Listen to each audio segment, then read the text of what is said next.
Thank Hashem, we're able to learn every day. Amen. Schus of our learning. Hashem, Beis Hamikdash immediately. Amen. We're holding right on the top of Yud Aleph, but I have to go over the Mishnah, at least outside. The Mishnah is Yud Amud Beis, the last few lines. The Mishnah has a few categories here. First one is if he says, for me to eat this it's not chulin. For me to eat from you is not chulin. Chulin means mundane. What does it mean, not chulin? It means that it's consecrated. It means that it's like a korban. So most things you eat, I suppose, is considered chulin. Yeah. Regular food is chulin. He says it's not chulin. What I would eat.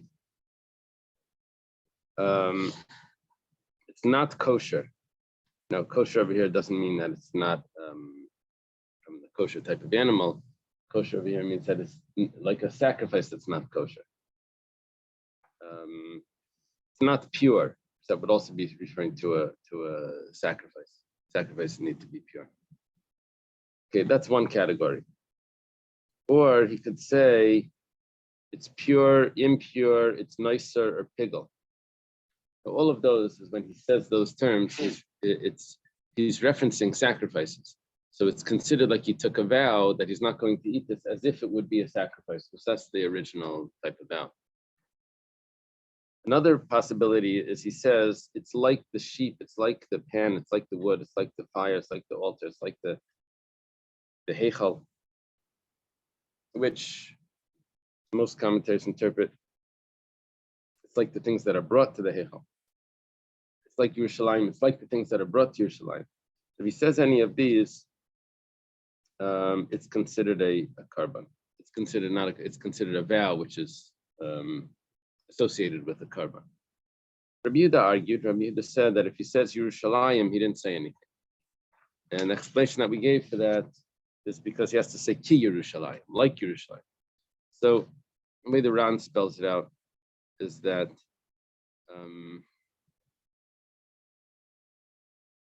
when we spoke about the first category, loy chulin, loy basa, loy kasher, loy dachi, over there you had to say the word that it's not. It's not chulin. It's not kasher. It's not pure. Or tar as well. No, actually tar. I'm not sure. Maybe go with the next thing. No, it does go with this category. The next category is if he said just with he just said the word tamei nicer piggle, and then the last category was where he says with a chaf hadimyan. Why would someone the comparable? Make this measure, like what situation without him to say that? Could it be like truma? He's saying I'll eat as if it's considered as chulin. He's taking a vow that he's not going to eat. And the way he does this vow is he compares it to something else. I'm not going to eat this like as if it's that. As if it would be a korban. As if it would be something associated with a korban, or some other halacha of a korban. So that's the way I'm going to abstain from this food. So that's taking a vow. Now, Savrua, the Gemara understands, or we thought originally, a little bit of a problem with this word. My lechulin, when he says lechulin, that's the text of the Mishnah. We have ha'imer lechulin. What does it mean, lechulin? What he really means to say is, loy lechulin, lehave. It should not be chulin. In other words, la chulin, with the patach. La chulin, not chulin. Ela korban should be a korban. Okay. Now this is the explanation that we have later on also. So some of the commentators here say that when it uses the word savruha, which is usually used when we think originally, but we change our mind later, that the language of Masechtas Nedarim is different than other Masechtas. And over here we have savruha, even though we keep that understanding to the end as well. The Ran isn't bothered by this. The Ran says it's not a problem. In Baba Basra we have the same thing. So it could be over here. It's no proof that the language of Nedarim is of Mesechus Nedarim is different. Okay, Taisus also says this. Whatever the case is, the Gemara now asks, Mani Mastisin, who is the author of our Mishnah that says when he makes a negative phrase that we can derive from it, what would be the other way? What I'm going to eat is not chulin. So what is it that he's going to eat? Like a carbon, which is a way of saying a vow. Who holds that works like that? So it says, Reb Meir, if it's Reb Meir, Reb Meir doesn't hold of this. Reb Meir holds that if you want to say something, make a stipulation, you have to spell it out 100%. It goes like this. The Tanan, it was taught in the Mishnah, Reb Meir Eimer, Kol Tanai, She'ena Ketanai, B'nai Gad, B'nai Reuven, Eina Tanai. See, the children of the tribe of Gad and Reuven, they wanted the land on the other side of the Jordan, on the west, on the east side of the Jordan, on the east side of the Jordan. The west is the ocean. They wanted on the east side of the Jordan, not in Israel. Right. And right, the territory of that land, Ammon and Moab territory. And Moshe Rabbeinu tells them, what, you're not going to go into fight with your brothers, you're just going to stay over here. If you'll go into fight with your brothers, then you'll inherit the land. If you don't go into fight with your brothers, then you won't inherit this land. Okay, so he told it them both ways. If you do, yes. If you don't, no. So in other words, to make a stipulation, you have to spell it out both ways to make sure that it's very, very clear. Now, that's Reb Meir's opinion, that any stipulation that's not spelled out, both in the positive and what happens in the negative, that's not considered a stipulation. So if that's the case, that means that Reb Meir does not hold that we can understand from a negative statement what would be in the positive. You have to spell it out according to Reb Meir. So if he says in a negative statement, he says that what I'm going to eat is not chulin, we don't understand that what it really is. What he means to say is that it's a carbon. You have to say, so what is it? Yes, you have to spell it out. Iran has a question over here that this doesn't apply to ritual law. It only applies to monetary law. So why are we even bringing this up when this is only when it comes to monetary law stipulation? Ran says that actually, interesting, a neder also is associated with monetary law because there is an item that's becoming forbidden. So there is some money involved. There's an object or food that's now going to become prohibited. So we consider that monetary law. Question: does anybody dispute the reading lechulin as la chulin? Possibly we may have that. May have that coming up in a Ravashi. We may have that coming up. I don't think so. I'm wondering, in a number of cases we've learned, somebody says, no, that's not right. It should be this. Right. It should read this. And they say, we need to amend this. Right. Seems like it's being done kind of a roundabout way here. Right.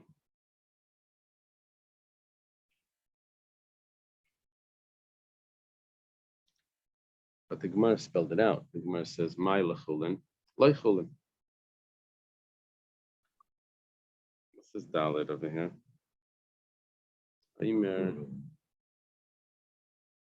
There is another version to this Mishnah, the Bach quotes that says, "Aimer loichulin." And then, so what's the Gemara asking? My loichulin, loichulin el karban. The Gemara is spelling it out. That what it means is that it's the karban. It's a double negative. If it's like lachulin, it shall not be Mundane. non-consecrated Yeah, but chulin actually is not a negative. Chulin is just mundane. They're translating it there as Oh. non-consecrated. They're turning it into a negative. In Hebrew, it's not a negative. Right. Yeah, that's making it more complicated than it needs to be. It's not chulin. That means, what is it? It means it's a sacrifice. Okay. Ella. Money, though. Has to be a marker. It has to involve money. If you eat your Wheaties, we'll give you allowance. Right. And if you don't eat it, we won't give you allowance. Right. You have to add that in. So obviously this can't be the opinion of Reb Meir, because according to Reb Meir, you would have to spell it out. So the Gemara says, Ella Reb Yehuda, rather it's Reb Yehuda. And apparently Reb Yehuda argues with Reb Meir about if you can derive from a negative, if you can derive the positive from that. The Ran asks that really the main opinion of this was really not Reb Yehuda, it was really Rabbi Hanina. And for some reason, when we didn't jump to say that it's Rabbi Hanina, we rather say that it's Rabbi Yehuda. And the Ran explains because we have Rabbi Yehuda mentioned in the Mishnah, so he's the name that we're dealing with other than Reb Meir, so we just say that it's Rabbi Yehuda. Someone that argues with Reb Meir. Okay, now Rabbi Hanina, you would assume would be the student of Rabbi, which is an Amayra. But I guess there was a Tana Rabbi Hanina as well. Okay. El Rabbi Yehudi, Ema Seifa. Let's see further. Rabbi Yehuda, the last part of the Mishnah, says, Yerushalayim le'amar klum. He says that this food should be like Yerushalayim. He didn't say anything. He didn't say the word like. I added that in, but he actually didn't say that. So why is that nothing? Because what he said was totally meaningless. This food is Yerushalayim. What do you mean this is Yerushalayim? If he wants to say it's like Yerushalayim, then we could interpret it to mean it's like the sacrifices that are brought to Yerushalayim. Okay, but if he just says this food is Yerushalayim, then he didn't say anything. Now, the fact that Rabbi Yehuda comes up in the Sefer of the Mishnah, me the Sefer Rabbi Yehuda, then Reish Alav Rabbi Yehudi. Why did we bring him up in the Sefer? Because he's only coming in the Sefer the end. He's only coming in the end. But at the beginning of the Mishnah, it wasn't Rabbi Yehuda. So how could you tell me the beginning of the Mishnah is Rabbi Yehuda when we mention Rabbi Yehuda, he's only entering into this conversation in the end of the Mishnah? Umar says, oh, that's not a problem. Kula Rabbi Yehuda. The entire Mishnah is Rabbi Yehuda. V'achik tani, and this is what the Mishnah means to say. Rabbi Yehuda Aimer, Haimer Yerushalayim le'amar klum. It's not that he's being introduced in the end.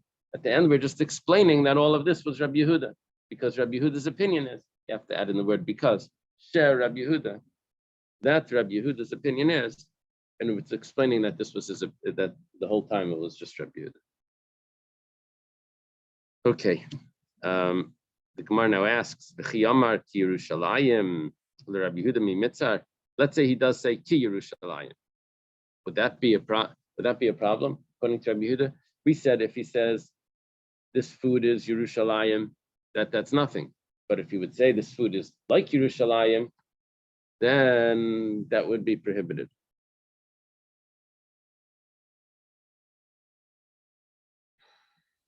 Is that really what they say to consecrate an animal? Carbon is For an actual carbon, you would say, for a carbon itself, you would say this animal is a carbon. Now he's taking a vow, which is comparing the food to something that would be prohibited. This food is going to be like a carbon. So what are other ways of saying a carbon? Things that are brought to Yerushalayim. There's other ways of saying a carbon. The problem is we have a brisa. Rabbi Yehuda Imer Haimer ki Yerushalayim le'amar klum achid b'davar karav b'Yerushalayim. Actually, it doesn't work out. Rabbi Yehuda doesn't hold of Yerushalayim, of ki Yerushalayim either. See, what the trouble that we got into here is because we tried to say that the author of the Mishnah is Rabbi Yehuda. If the author of the Mishnah is Rabbi Yehuda, then when Rabbi Yehuda enters in the end, that means that he's explaining the beginning, that we're explaining that was his opinion the whole time. that's his opinion the whole time, then it has to fit with what he said before. What did it say before? If he says ki Yerushalayim, like this food is like Yerushalayim, then that would be considered a sacrifice. The problem is we have another statement of Rabbi Yehuda that when he says this is like Yerushalayim, he didn't say anything. He has to say, it's not a vow, he has to say that it's like things that are brought to Yerushalayim. You have to spell it out even clearer, that it's being brought to Yerushalayim. So the Gemara now answers, Kula Rabbi Yehuda. Don't worry about that. It's really Rabbi Yehuda. But to Trei Tanai, Rabbi Yehuda, we have different students of Rabbi Yehuda. And one says that if you say Yerushalayim, everyone wants to say Yerushalayim, it's nothing. If you say Ki Yerushalayim, that's good enough. That's considered a vow. The other one says no, that you have to say that it's like the things that are brought to Yerushalayim. And this is Rabbi Yehuda, the student of Rabbi Akiva. Yeah. Rabbi Yehuda, Rabbi Loi. Yeah. Is it more common for have Trei Tanaim and Rabbi Yehuda as opposed to other Tanaim? That's very interesting. That was my question also, Daniel. What was the question? Again, Daniel? His question was, is it common for to say Trei Tanai Alibid Rabbi Yehuda more than, is it more common by Rabbi Yehuda than by other sages? I'll have to follow that through. I think we've had it by other sages as well. We'll do a search, Trei Tanai Aliba. Let's see what comes up, how often it is by Rabbi Yehuda.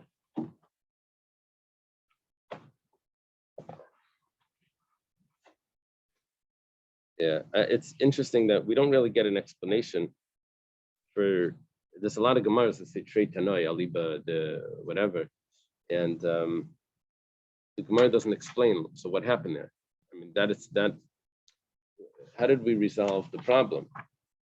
What does Rabbi Yehuda actually hold? Just to say that there's two students that's saying in Rabbi Yehuda's name, that doesn't really answer the question. The question was, how could Rabbi Yehuda say this and say that? So you say it's two students. So what? But it's all coming from Rabbi Yehuda. Are they saying these two students, or there's like Different opinions. Yeah, different opinions among. So somehow that's the Gemara feels that that's an answer. Okay. Sure, that makes sense. Oh, Huh? it says something about, I didn't even read it, but the heading says something about two Tanaim. Does it say how that answers? Many commentators explain that the two Tanaim disagree with regard to the question of whether the walls. Yeah, no, this is not answering my question. This is saying, what does each one of those hold? But my question is, I don't care what they hold. The fact that they're making, that they're saying something different from each other, all coming from Rabbi Yehuda, seems to be a problem. Yeah. Okay. Not that I don't care what the hell that. The Gemara is saying what they hold. So I'm saying the question is, regardless of what they hold. Okay. I guess the way we'll answer that is we'll just say that Rabbi Yehuda had different groups of students at different times. And at one time he taught this, at one time he taught that. And so now that they have statements in the name of Rabbi Yehuda, we'll have to say that that was his earlier students, that was his later students. Harvard days. Tanya, start in a brisa. Okay. Goes like this. We're on top of 11b. Chulin. Hachulin. Kichulin. If he says mundane, the mundane, like the mundane. Now, what does he add in afterwards? What's the second clause? Whether he says that I eat from you, or whether he says that I don't eat from you, all of that is mutter. Now, if he says mundane that I eat from you, then that's obviously mutter because he didn't even take a vow. He says the food that I'm going to eat is mundane. But if he said the food that I'm going, the food that I'm not going to eat is mundane, what does that imply? That the food that I am going to eat is going to be like a sacrifice. So nevertheless, we say that that's mutter. Now, why would we say that that's mutter? It's probably Reb Meir's view, where Reb Meir holds that you can't derive a positive statement out of a negative statement, right? You have to spell it all out. Okay, now the next piece, the next little phrase over here, the Ran takes it out, and then he gives a possible way of adjusting it. It says, L'chulin shaichalach, or Loichulin shaichalach. It's not chulin that I eat from you. It's not chulin. So what is it? Sacrifice. Say aser. Prohibited. Seems to contradict what we just said, because according to Reb Meir, loy chulin doesn't work. That was our whole problem with the Mishnah. The Mishnah said Can't loy apply a chulin. positive, We can imply a positive out of the negative. And our Mishnah said that it does work. So we had to say that the Mishnah wasn't Reb Meir. But the first clause of the Mishnah seems to imply that we are following Reb Meir, because we're saying that it's mutter if he says shaloi oichalach, that I won't eat from you. So the Ran says, and Rabbi Yehuda would say the opposite, but this brisa seems to follow Reb Meir. So the Ran says, Yesh mishamer delay garsinala. Some people take this text out. The Ravid says that what you're actually supposed to read it is not chulin, but chalin. It's referring to the loaves of bread. So you would say, not loichalin, but chalin sha'ichalach. That it's like the loaves of bread that come with the sacrifice. If I eat of this, so that's a real vow. That would help. Okay, whatever the case is, next clause of the Mishnah. L'chulin lo yoichalach, or loichulin lo yoichalach. It's not chulin what I don't eat from you. It's not chulin what I don't eat from you. But what I do eat from you is chulin. That's mutter, because he's not taking a vow. What he does eat is going to be fine. It's going to be mutter. Okay, now the Gemara explains what's going on here. Reisha Mani. Who is the author of the first part of the Mishnah, where the first part of the Brisa that says it's chulin, what I don't eat from you, which seemed to imply that what I do eat is like a carbon. It has to be Reb Meir. Reb Meir. The Leslie Machlal Lavat Shemeyahin. Reb Meir doesn't hold that you can imply a positive statement out of a negative statement. Reb Meir holds you have to spell it out. So here he didn't spell it out. He says what I don't eat from you is chulin. He didn't say what would happen the other way. Reb Meir holds if you don't spell it out, so then it's nothing. And that's why the Brisa says that it's mutter. Ema Seifa, let's go further. It's interesting. We skipped that part of the Brisa that the Ran says maybe to take out. It goes right, it jumps to the third clause. L'chulin lo yoichalach, mutter. It's not chulin what I don't eat from you. That's allowed. Not chulin what I don't eat from you. It's what I do eat from you is chulin. So of course it's mutter. That would have to be from a specific kind of carbon. I think. That's Well, where the common people use. 1 second, we're going to get to that. So, hold on that thought. So the Gemara says, 1 second.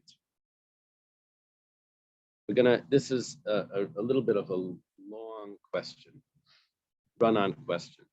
Okay, we're going to introduce something, and then we're going to give an explanation for it, and then we're going to come back to what we just said. Okay. V'hatanan, we have a Mishnah that says like this. L'karban layoichalach.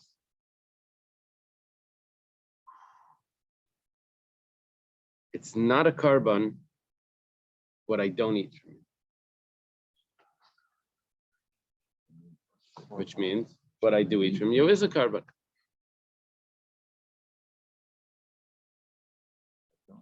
Say it again. What I don't eat from you is not a korban. Right. So therefore, what I do eat from you It is a carbon. Right? So Reb Meir Eiser, Reb Meir says that's prohibited. It doesn't fit with what Reb Meir's opinion was. So V'kashalan, we had a question on this. Reb Meir doesn't hold of this. This is a deriving from a negative statement. You're deriving the positive. Reb Meir holds you can't do that. V'amar Rababa, so Rababa comes along and Rababa explains Reb Meir's view. How does this work? Nasa ka'imer lakarban yehei, lefikach layaychalach. He didn't mean la karban, that it's not a karban. He meant to say that it is a karban. And they add in the word therefore in the middle, and then it goes like this. It should be a karban, and therefore I can't eat it.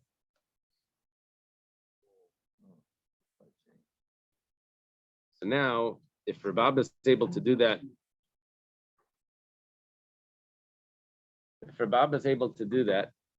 so then let's go back to what we said in our brisa. Hachanami, hachikamar, hachikamar loy chulin lehave. It should not be chulin. Lefikach layoichalach.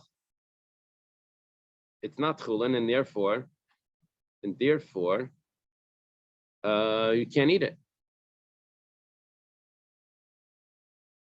One slight nuance of a difference here, because we adjusted the karban to say not a karban what I don't eat. We said to say it is a karban, and therefore I won't eat. By what we want to do to the chulin, we're still saying that it's loy chulin. It's not chulin, which means a karban, and therefore layoichalach, and therefore we won't eat it.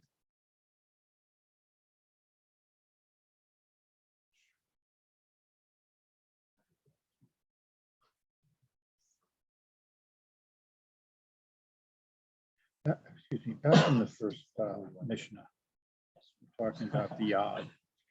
Rabbi Meir take the position that, what position did Rabbi Meir take about intending to make a nether? Did he hold the? I don't think we had a taken difference into account? I don't think we had a distinction there about the yad with Reb Meir. Reb Meir is only coming in to tell me if you make it in a negative statement and you don't say the positive. Is it because lik korban is a common language? To say something is, this is lik korban, Uh-huh. as opposed to lechulin that you usually wouldn't say. Uh-huh.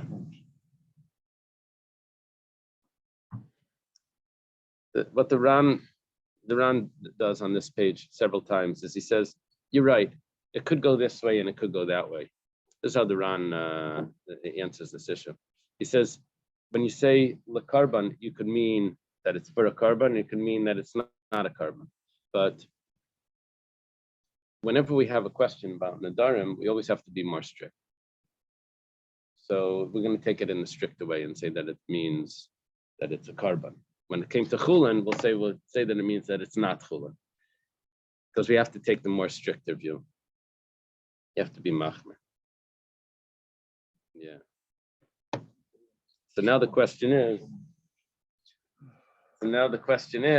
that if that's what we're saying, if we're able to do this, then why did Reb Meir say that it's mutter? You should be saying that it's usher, that it's not chulin, and therefore I won't eat it. In other words, this end statement, you put a therefore before it. If Reb Meir was doing that according to Rababa for the karban, then it should be doing that for the loy chulin as well.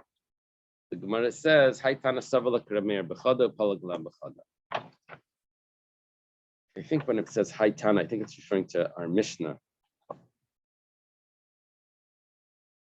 Savalak kavasei b'chada. He holds like Reb Meir b'chada the less than miklal avat shme'ahin. Palagla b'chada b'karban. But he does argue about how we're going to interpret karban. No, it's the difference between the brisa and the Mishnah that we're going to have later, that it says Reb Meir Eiser by karban. So that's going to turn out that that's a contradiction. That doesn't fit with Reb Meir of the brisa. The Mishnah later doesn't fit with Reb Meir of the brisa. So what we're going to say is that he doesn't hold of that statement of how to interpret karban layoichalach. Okay. Ravashi Amar, Ravashi says, Hada Amar lechulin, Hada Amar loy lechulin.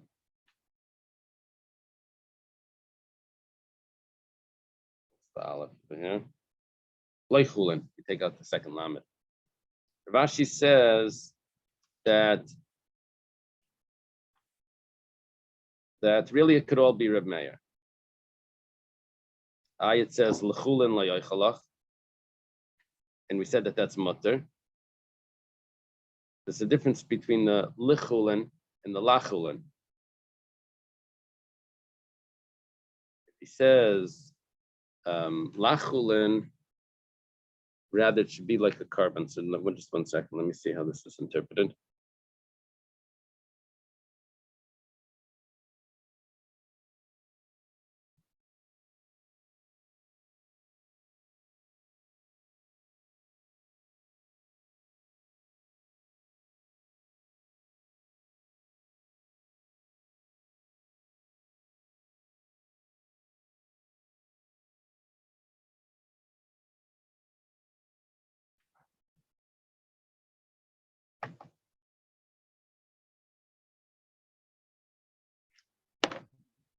I guess it's that simple that if you would say,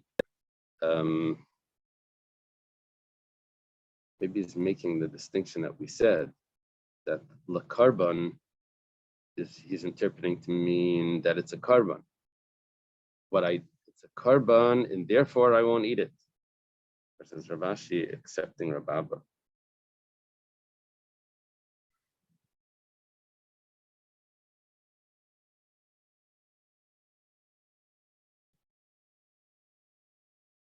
Says l'chulam layoichalach, then it's mutter.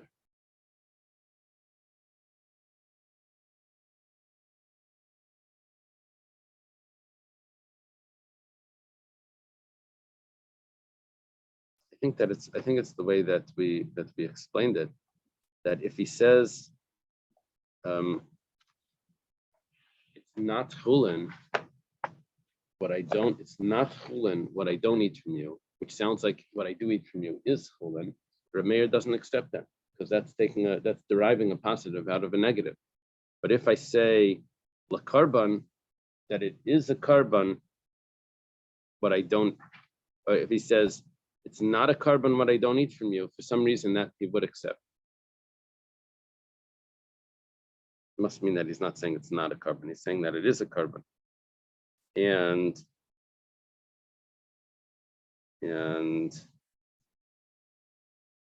maybe he's accepting Rababa.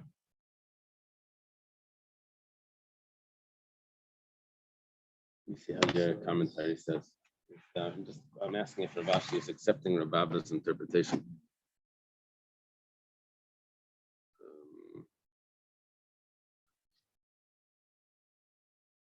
Or I will not eat of yours shall be considered as non-sacred. But I will not eat of yours is non-sacred. In that case, where it is forbidden, according to the ruling is where he said, that will I not eat of yours shall not be considered non-sacred. Which indicates it shall not be considered non-sacred, but like nothing, and therefore I will not eat it.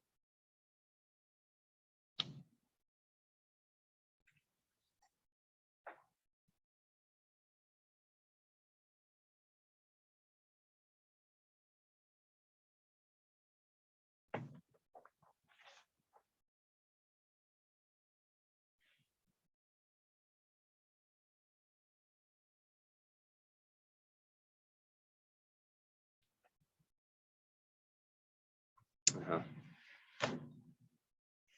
Uh-huh. That there's a difference between if he says like chulin or if he says like carbon. He says the chulin, like the chulin, or the way that we were basically, even though Reb Meir holds that you can't derive a positive from a negative, but sometimes it becomes so obvious that you can. His example that he brings over there is that if someone says this person is not wise, so did he mean to say that he's a fool? So that's pretty much that's what he meant, right? So in certain cases, the mayor will accept that it becomes so obvious that that's what it means. Okay. Yeah. Next piece of the Mishnah. Tar v'tamei neiser upigol aser. All of these were associated with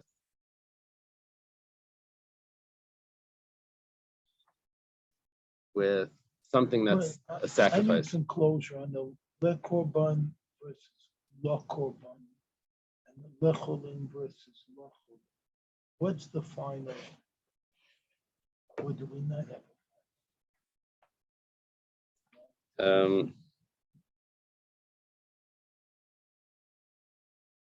The final thing is what the Ram says is that we go like Rabbi Yehuda, who holds that we can derive a negative, we can derive a positive out of a negative. So which lashon is it? And so therefore leichulin would actually work. It's not chulin what I don't eat from you. It's not chulin what I eat from you, which means that would mean to say that it's a sacrifice what I eat from you. Yeah.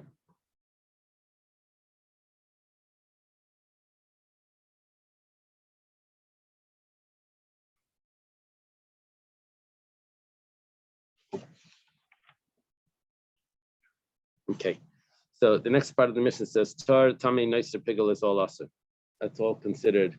If he associates his food, compares it to something that's part of the sacrifice, which sacrifice could be pure or impure, or it could be leftover, it could be pigel.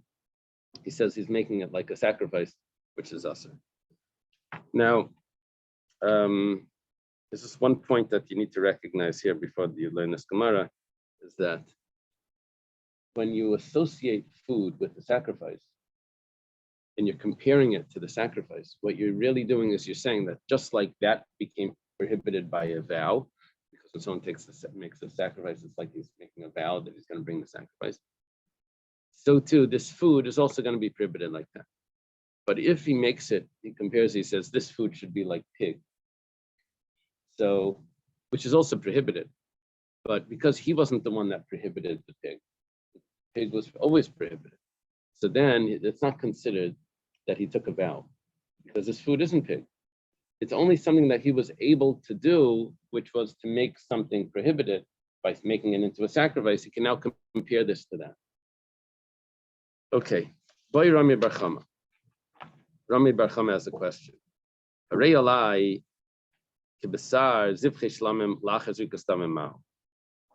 person says that this should be like the flesh of a peace offering. You mentioned the peace offering, right? Peace offering that's after the blood is sprinkled. Now, what happens to a peace offering after the blood is sprinkled? You eat the meat. So it's called the peace offering because everyone gets a piece, not peace as in peace with an eye, but it gives peace to everyone, right? The owner is happy and the kohen is happy. Okay. Mizbeach gets some. So it's a peace offering. So did he say that this food is now prohibited, or did he mean that this food is now permitted because it's after the blood was sprinkled? After the blood sprinkled, and they eat it.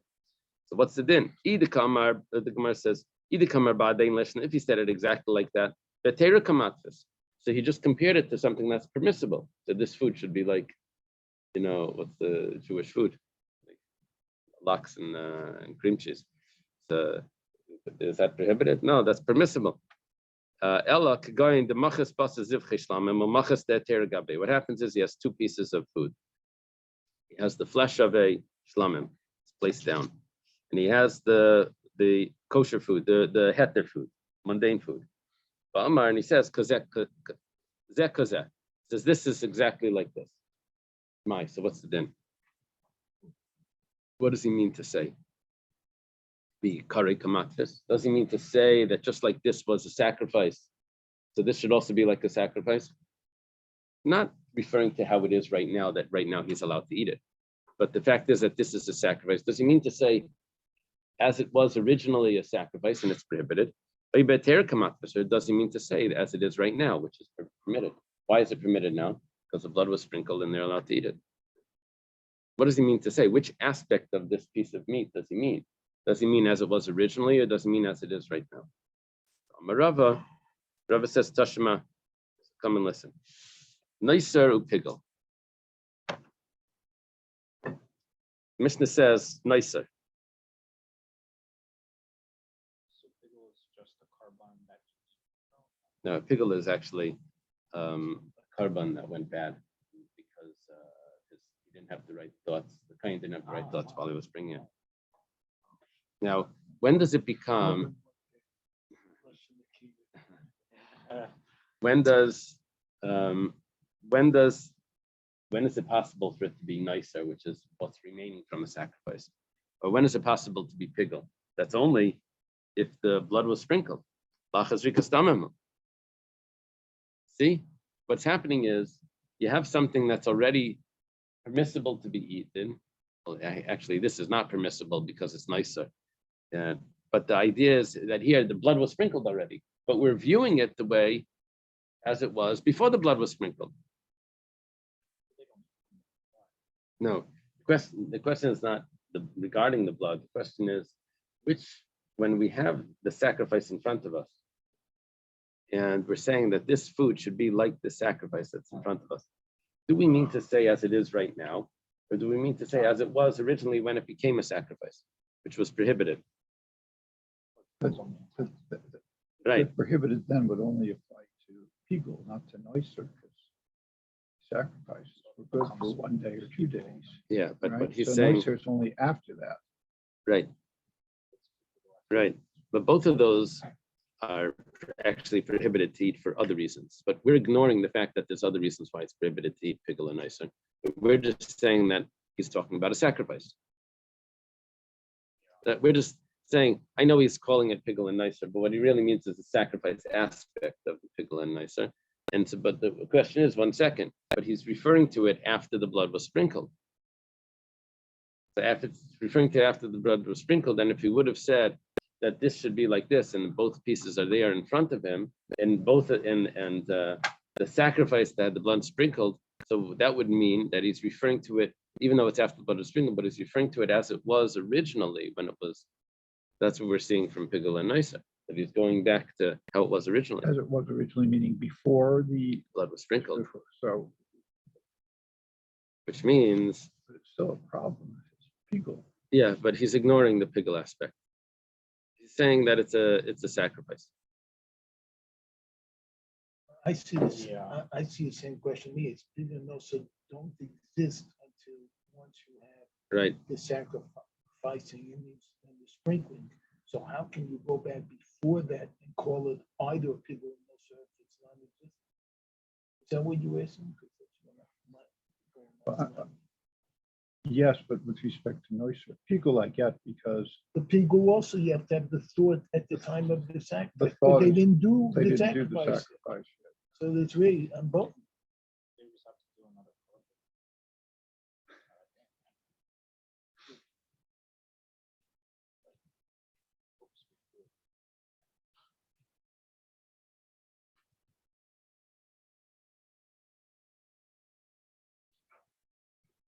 Yeah. Gonna see. The Gemara is gonna sort of like touch on this to drop what you're asking. What's the name of the thing where, the third one where he has something else in mind? and- What's this money? No, with the korban, so that korban's no good. The one where you have to put that korban has to go, you can just goes into like this one, which stays out. Oh. Yeah, you put it into a pen. Yeah. I'm saying What's the that's another expression? category. I Right. can't remember, but that's another category. Something for You you to do can't- this afternoon, look it up. Right. I'm remembering what we once learned. You'll see as the Gemara plays out that it will get clarified, I hope. You're asking that noiser and pigul have their own prohibitions on them. And so it sounds more like that he's talking about those other prohibitions other than the carbon aspect. Right. Our Mishnah is taking it that when he mentions pigul and noiser, he's referring to the carbon aspect and not to those separate prohibitions. Well, the Gemara answers this question right now that 1 second, pigul and noiser is after Zrikas Damim, is after the blood was sprinkled. And if that's the case, then we're really referring to a sacrifice after the blood was sprinkled. And then when we go back to Rami Bar Chama's question, if he says that it should be like the sacrifice after the blood is sprinkled, so then nevertheless he means before the blood was sprinkled, when it was prohibited. So it goes back to the main part of it, that it's considered a sacrifice. Well, Amalei Rav Huna Breder Rav Nassan b'Naisa Shalayla. The way to get Rami Bar Chama's question back without having an answer for it is to say that what he's talking about is that it's nicer of an Ayla. You know why, even though the blood was sprinkled, you know why it's still prohibited? Because you don't eat this sacrifice. This sacrifice is just totally burnt. This is the elevation offering, the Ayla, which is just entirely burnt. So it doesn't matter if it's before the blood was sprinkled or after the blood was sprinkled, it's always prohibited. Amalei. So who says back? Who's talking? This is Rava to Rav Huna Breder Rav Nassan. So Rav inserted that to make it to make Rami Bar Chama's question still exist. Could Rami Bar Chama ask this question? We seem to have an answer. We say, oh no, he still has a question. That answer is not a good answer. So Amalei, so Rava says back, Imkein Lisnei B'Saroila. So why isn't that the case? B'Saroila. And then we would say that, what does he mean to say listening B'Saroila? If we're not talking about an Ayla, so then it's telling us nicer.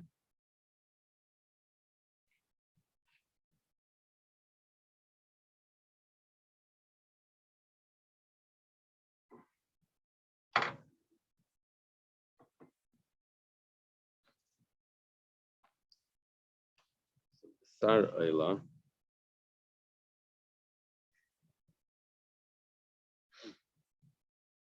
What would we gain by the Sar Ayla better? I guess it means that it should have said that the case is B'Sar Ayla. So the Gemara says no, it doesn't say that it's the flesh of an Ayla, because Loimi Bay Kamar. Loimi Bay. Not only, it's what it's telling me is not only the case that we said, not only the case of an Ayla, but even more than a case of an Ayla. Why? Loimi Bay B'Sar Ayla da Asr da B'Karbon Kamatves. If he would have said that it's B'Sar Ayla, then we wouldn't have had a Chiddush, because that's just a regular sacrifice. It's telling us a bigger Chiddush. Nicer pigel, the Ayla Stricha. But it would have been necessary to tell me about nicer pigel, because Salka died Chamina ki Isser nicer ki Isser pigel v'havali kamatzis davarasa v'le mitzar kamash malan, that it's usher anyway. This is answering your question now. The chiddush of nicer and pigel is because I could have thought that nicer and pigel are usher on their own. It's not. He doesn't make it nice. He didn't add the prohibition of nicer. Nicer means leftover sacrifice. He didn't add the prohibition of pigel. That wasn't a neder that he took, that this should be pigel. He took the neder of a sacrifice, and automatically it became nicer and pigel because of other things that happened. But that wasn't something that he took on himself. So what we're saying is that if it would have just said B'Sar Ayla, then I wouldn't have understood that nicer and pigel is another way of making a neder. Because I would have said that nicer and pigel is matvis. Matvis means like grasping, when you associate something with the neder. So you say it's your matvis, you grasp it onto something that was prohibited through a vow. I would have said that nicer and pigel is not prohibited through a vow. So Kamash on the Mishnah, that nicer and pigel, which is prohibited through a vow, Kamash on nicer and pigel, which although there's two aspects to that. One is that it's prohibited through a vow, which is that it became a sacrifice. The other aspect is that it's not, because it became prohibited on its own. So what we say is that the chiddush is that when you take a vow that it should be like nicer and pigel, that you're thinking about the carbon aspect which you accepted through a vow. Meisvei. Gemara has a question. Ezo Isser Ha'amar B'Torah. It says in the pasuk Shvuas Isser, an oath of a prohibition. What is it referring to? So Amar says, Harini Shleiach al Basar v'Shleiach Diyayin. He says, I'm not going to eat meat, I won't drink wine. Just like the day of the yahrzeit of his father. Why did he have to exercise the day? Well, he wanted to add something that to be matvis it, to grasp to matvis, that it should grasp onto something that's already prohibited through one of his Because oaths. just saying, I'm not going to eat or drink, Is only that's just the yad. that's just the, Yeah, he needs to add it to something. So what would he add? He said something else that he had probably had taken a vow for. That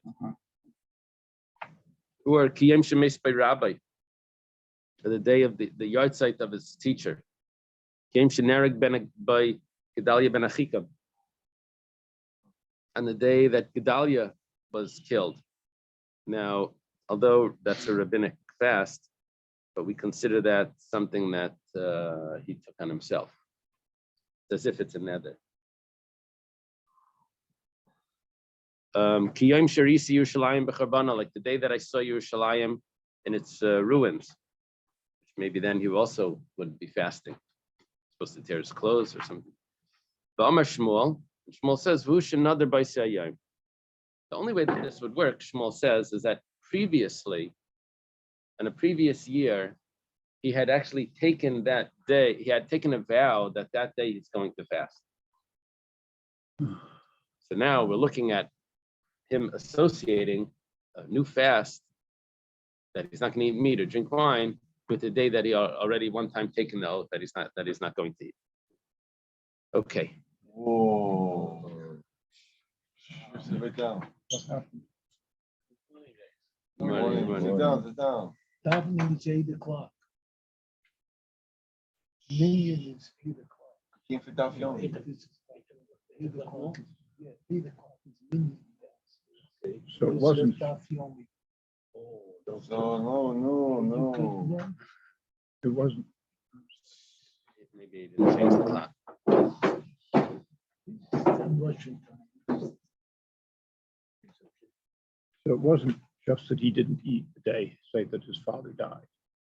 It He had has that taken a that he vow took a neder that he- on the right. day his father died that he Right. wouldn't eat. Okay. So we sort of went from, the first mission was about the concept of Right. the yad. The second mission was about kinuing. Right, And this third mission is about sort of association right, of words. Is right. that What other things could be used to be matvis? right? 50,000 feet statement. What is that? For 50,000 feet, that's a correct statement. What is 50,000 feet? What is that? That means from high up, you're Oh. not getting into the details. Right. Those are the Right, themes right, of these right. three Mishnayos we've learned. Yeah. Okay. Okay, so the Gemara says, "Hey Chidami, what is the case over here? Lav Kigoin, is it not? The Koi Bechad B'Shaba, the Mispi Avua. He's standing on a Sunday, the day in which his father died on a Sunday. Even though there's many Sundays that in between that Sunday and the yard site. But ukatani aser, what we're doing here is we're saying, remember Rami Bar Chama had a question, how do we view the sacrifice? Do we view it as it was originally? Or do we view it as it is right now? So when he says that it should be like the day that it should be like the day of the yard site, so what's the day of the yard site? It's a Sunday. But the only thing is that is he talking about the yard site itself? Or is he talking about one of the other Sundays, which is the same day as the yard site? So we go back to the day of the yard site, which that means that as it was originally. See, we follow it back as it was originally. Gemara answers. It answers to show that there still is a question. The Shmuel Hachi Yitmar. What Shmuel actually said was, Amar Shmuel Vushan Nadar Ubami Yasyam Vayela.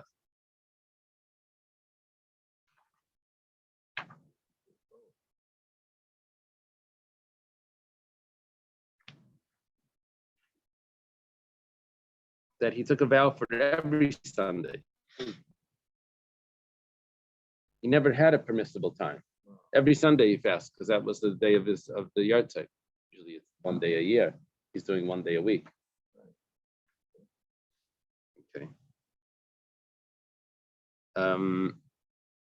Is this a proof that we're supposed to fast on the yard side?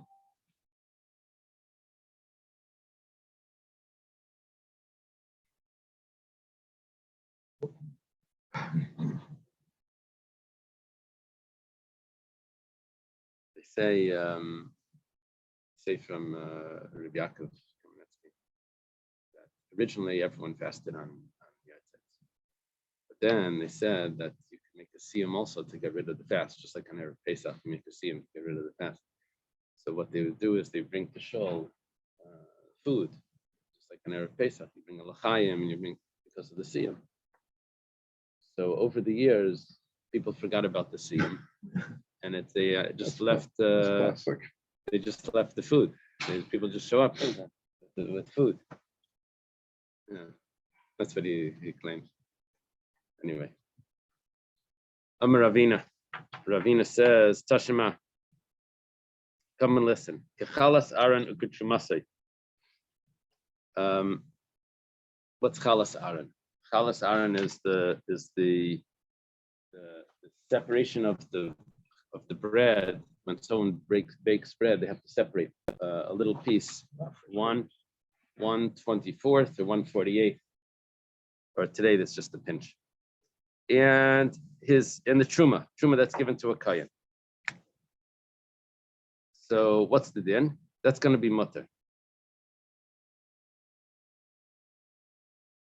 Why is it mutter? He's the one that designates it. He said, what we're doing here is we're doing a comparison that this should be prohibited just like that. Now, the only thing that he can associate a vow with is something that he's the one that made it prohibited, which is when he says something should be a sacrifice, another, something that's made prohibited through a vow. What the Brisa here is saying, Ravina's quoting this Brisa, that when he says challah, he's not the one that's making challah aser. Challah was in the dough the whole time. I know he's the one that cut the piece off, but there was always challah there. And the same thing with truma. Truma was inside this grain the whole time. He's just separating the piece that he's going to give to the kohen, but he's not the one that's making it aser. It was aser. He's pulling the piece out. He's making it mutter. He's making it mutter. So that's not, he's making the rest of it mutter. Yeah. So that's not considered matris b'davar another. That's considered matris b'davar aser, which doesn't work for a vow. Nice try. Okay. Ketrumas lachmei taida. He didn't mention the breads of the taida. You know what happens by the taida is he brings a sacrifice, and he also brings along with the sacrifice 40 loaves of bread and 4 different types of bread. Rye, and there's only one of them that's there's only one that's chametz. The other are like different types of matzahs.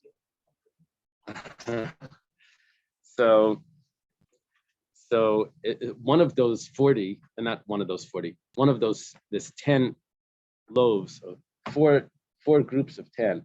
One of those 10s, which means a total of 4, are given to the kohen. What's removed. I read that this is the source of Minhag of Sudas Hadah. Right. Because by the Karban Torah, you can't eat 40 loaves of bread Right. yourself. Right. And that's why they limited the time.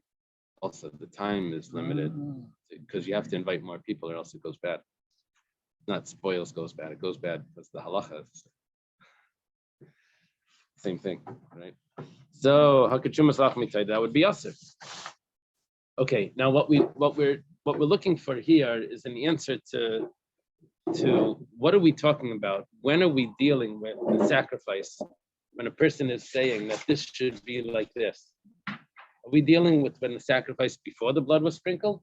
Are we dealing with if he says it even after the blood was sprinkled? So he says, when does he separate those loaves of bread? After the sacrifice is brought and the blood is sprinkled, then he finishes those, he gives those loaves of bread to the kohen. This is a clear proof that if we're talking about a sacrifice after the blood was sprinkled, inevitably, even though then the sacrifice is permissible to eat, but we're actually referring to the sacrifice as it was originally when it's prohibited. So that means me'ikara, what was the expression? Me'ikara kamatis. The ikari kamatis. He's going back not as it is now, but as it is in its original state of being a sacrifice prohibited to eat. I have like a basic question about eating from a carbon that has blood spilled through. We don't do blood. Try to remove it or salt it or something. I was wondering how that's squared. Is there an exception? I don't think there was an exception. I think they had to salt the meat. I think they had to salt it and get rid of the blood. So even if you sprinkle The blood was the blood of the sacrifice was sprinkled on the altar. The rest of the blood on the corners. on the blood, the rest of the blood that was in the meat, they either had to roast it or Yeah, but Isn't that technically the they answer roast that it. it was roasted? Yeah. I don't know. Some sacrifices were roasted, but I think they could eat it any way they wanted. But they would sprinkle on the altar, not on the carpet itself. Right. They're putting it on the altar. Right. Yeah. I think we learned that they were allowed to bring in those other items, even though you can't bring chulin into the azara. What about ketchup and mustard? I mean, how did they? Condiments, I remember. I think we said that they could eat it with that. I think. Yeah, but the korban itself, the meat was always done on an altar. No, No? the meat that was cooked, the meat that was eaten was not on the altar. That was done on the grill. On the grill. Yeah. So a grill is like a pit or roasted, then Yeah, it well, doesn't that would need to have, be. then it won't need to be salted, or they did it on or they salted it, and they were allowed to cook We're it. just so- saying that if you wanted to barbecue it, you don't need to salt it. Yeah, did you know that? You can barbecue instead of salting. The barbecue drains the blood. That's what they do. But the prohibited parts was the thigh and There were parts of it, there were fats that were put on the altar. That was not eaten. Yeah. And there is a part of the thigh that also had to be removed. Okay. So the Gemara says, how did we get to Trumas Lachmi Taida? How do we end up with in this? Well, we mentioned that if someone says like the challah of Aaron or like Truma, that's not going to be a prohibition. So we said, oh, so what will be a prohibition? We understood that implies that something else will be a prohibition. So he said, oh, it must be what is referring to Trumas Lachmi Taida. And once we got into that, then that seemed to be a proof that we're dealing with the sacrifice after the blood was sprinkled. And it says, no, you implied the wrong thing.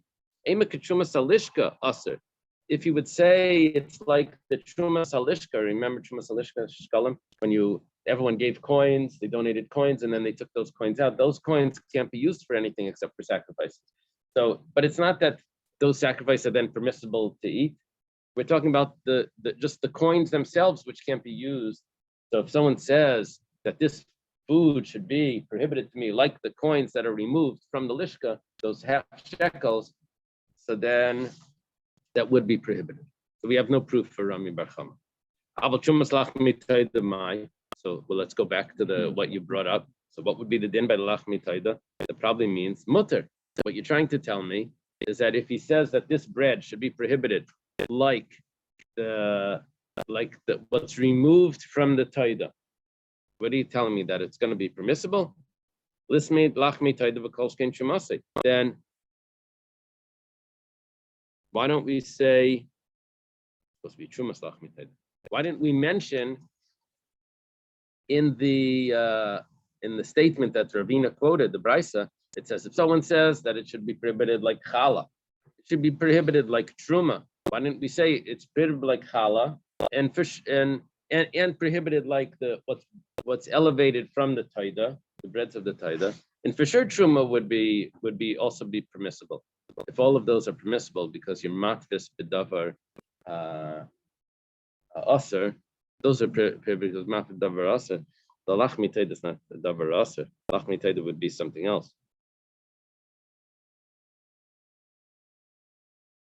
And this would be a bigger chiddush, even though it's matvis bedavar another, because he's the one that not matvis bedavar another, and it means that he's associating it with something that was prohibited through a vow. The taida only becomes prohibited through a vow because he has to dedicate it. And if that's going to be permissible, then for sure regular truma would be permissible. When it says Hakamash Malan, Truma Slachmi Taida, Truma Sehi.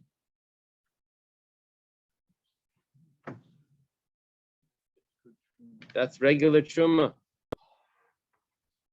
Because no one else is allowed to eat it except for the Kayan. Telling us it's the same thing. When it says truma, it's referring to the Lachmi Taida, Truma Slachmi Taida. If you want, I can come up with another way of doing this Gemara, and we can come out with that Trumas Lachmi Taida was the what's elevated off the 40 loaves of bread that's given to the Kayan. That was all done before the blood was sprinkled, and that would resolve this whole thing. But we didn't come into it like this. We said, oh, that's always done afterwards. That was also done before. We separated those 4 loaves of bread while it was still in its dough state, before the blood was sprinkled, before they baked it. Just like Rav Tuvi Bar Kisna said in the name of Shmuel, the 40 loaves of bread, you could have made them into these huge loaves of bread, just 4 loaves instead of 40 small loaves. Uncle Moshe size. Moshe on the videos always has his big challahs. So,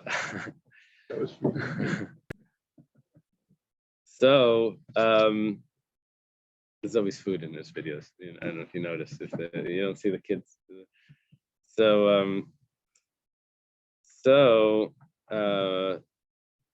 Barbara, it's yatsa. The problem is, it says that it should be 40. It says that's la mitzvah. That's just to do it right, but it still works if you did it just 4 loaves.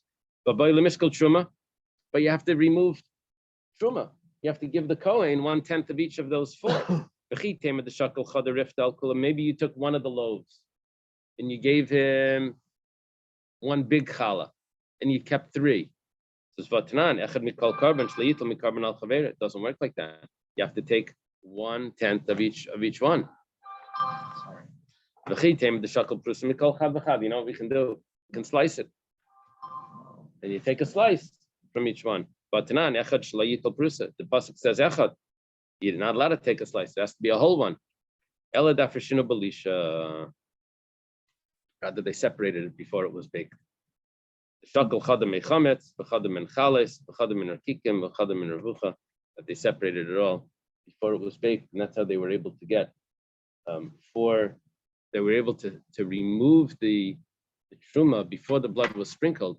And that's why if someone actually would say that this should be like the lachmei taida, like the truma lachmei taida, then that would be prohibited, because that's the original time of the carbon when the carbon's prohibited. Okay, let's leave it over here.